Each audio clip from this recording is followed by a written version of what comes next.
Online class में आप सभी का स्वागत है।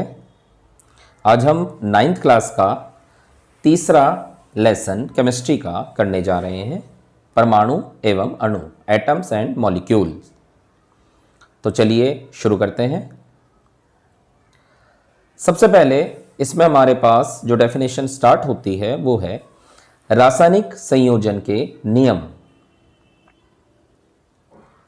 पदार्थों के बीच होने वाली रासायनिक अभिक्रियाएं कुछ नियमों पर आधारित होती हैं। इन नियमों को रासायनिक संयोग के नियम कहते हैं। रासायनिक संयोग के नियम निम्नलिखित हैं।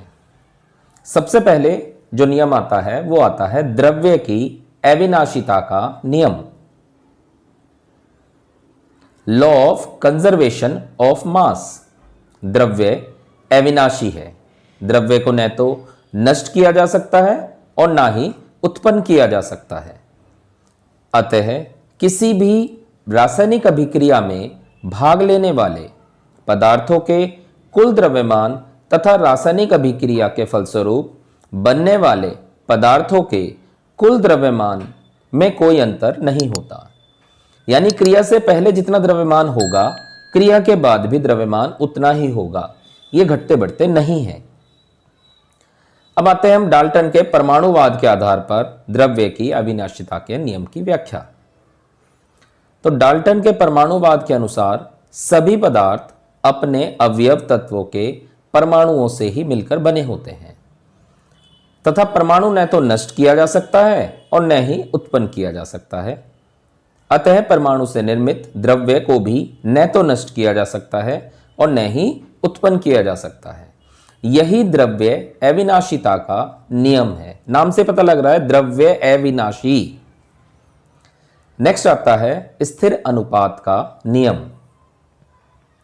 प्रत्येक रासायनिक यौगिक में, चाहे वह किसी भी विधि से बनाया जाए या प्राप्त किया जाए, तत्वों के द्रव्यमान एक निश्चित अनुपात में ही जुड़े रहते हैं। कोई भी समझ ले, जैसे हमने जल समझा है तो जल में हाइड्रोजन और ऑक्सीजन का जो अनुपात है वो निश्चित होता है, हाइड्रोजन 2 ऑक्सीजन 1, यानी 2:1। नेक्स्ट है डाल्टन का परमाणु सिद्धांत। डाल्टन के सिद्धांत की विवेचना निम्न प्रकार से की जा सकती है। सबसे पहला पॉइंट लेते हैं, सभी द्रव्य परमाणुओं से निर्मित होते हैं। नंबर 2, परमाणु अविभाज्य सूक्ष्मतम कण होते हैं जो रासायनिक अभिक्रिया में न तो सृजित होते हैं, यानी न तो उत्पन्न होते हैं, और न ही उनका विनाश होता है, यानी ना ही उनका उत्पन्न हो सकता है और ना ही वे नष्ट किए जा सकते हैं। तीसरा पॉइंट आता है हमारे पास, भिन्न भिन्न तत्वों के परमाणुओं के द्रव्यमान एवं रासायनिक गुणधर्म भिन्न भिन्न होते हैं। भाई अलग अलग तत्व होंगे तो उनके द्रव्यमान भी अलग अलग होंगे और गुण भी अलग अलग होंगे। चौथा आता है, भिन्न भिन्न तत्वों के परमाणु परस्पर छोटी पूर्ण संख्या के अनुपात से संयोग कर यौगिक निर्मित करती है। यानी अलग अलग तत्व मिलकर एक अनुपात में जुड़कर ही यौगिक का निर्माण करते हैं। नेक्स्ट आता है हमारे पास परमाणु, एटम। परमाणु किसी भी तत्व का वह रासायनिक अभिक्रिया में बिना अपने रासायनिक एवं भौतिक गुणधर्मों को बदले उस अभिक्रिया में प्रयुक्त होता है।